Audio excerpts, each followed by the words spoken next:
শয়তানের নিঃশ্বাসের চেয়েও ভয়ঙ্কর মাদক এমডিএমবি, যা গ্রহণে হ্যালুসিনেশনের পাশাপাশি আক্রমণাত্মক হয়ে ওঠে সেবনকারী, হয় হার্টের সমস্যাও। রাজধানীর মিরপুর আর গুলশান এলাকায় অভিযান চালিয়ে চক্রের 4 জনকে গ্রেপ্তার করেছে মাদকদ্রব্য নিয়ন্ত্রণ অধিদপ্তর।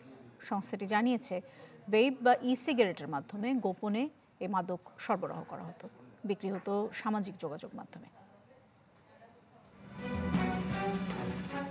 দেশে ভেপ বা ই সিগারেটের ব্যবহার বেড়েছে, আর এই সুযোগে ধরন পাল্টে ব্যবহারও বাড়ছে নতুন মাদকের, যার তীব্রতা প্রচলিত মাদকের থেকেও অনেক বেশি।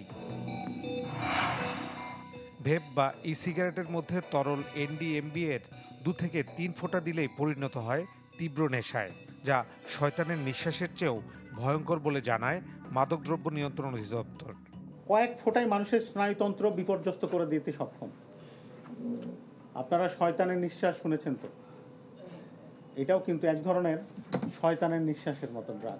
এমডিএমবি দ্রুত নেশা ধরায়, হ্যালুসিনেশন, আক্রমণাত্মক আচরণ থেকে শুরু করে হৃদস্পন্দন অস্বাভাবিক হওয়ার মতো মারাত্মক শারীরিক ঝুঁকি তৈরি করে।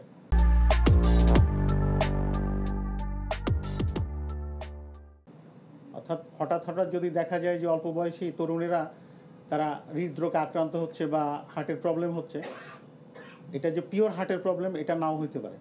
এটা বিভিন্ন ধরনের সিনথেটিক মাদক গ্রহণের ফলে কিন্তু হতে পারে।